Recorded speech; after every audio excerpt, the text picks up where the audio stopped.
Rep. Natalie Price here. Last week, House Republicans gave themselves an extra week of vacation to attend a conference run by an organization that pushes extremist, pro-corporate legislation.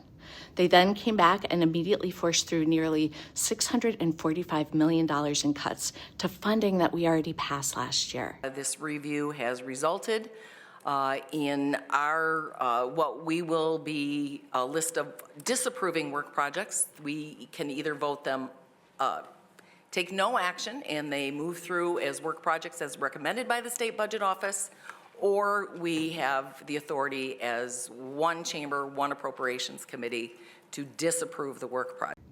They did it behind closed doors with no notice to the public, no transparency, and not even a chance for House Democrats on appropriations to see the cuts before the vote. Yeah. Madam Chair, point of order. Are we going to discuss these work projects, or can you clarify what we're voting on? We are voting on the list before you to disapprove these work projects. Without any discussion? Yes.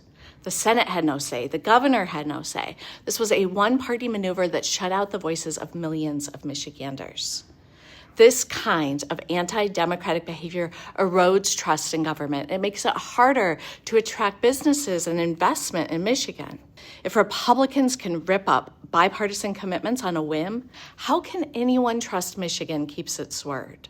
And to do it just to mimic Trump's talking points is outrageous. These are not abstract line items. These are real life-saving programs. Republicans yanked funding for kids with cancer, expecting mothers and newborns, families facing hunger, and mental health services for child survivors of neglect and abuse. They cut public safety, including school and work zone safety cameras and firearm violence prevention.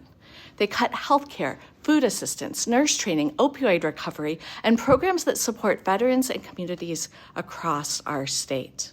Republicans talk about lowering costs, but these cuts make Trump's bad economy worse. They hurt local businesses, they strain families, and they take away the breathing room that people need right now.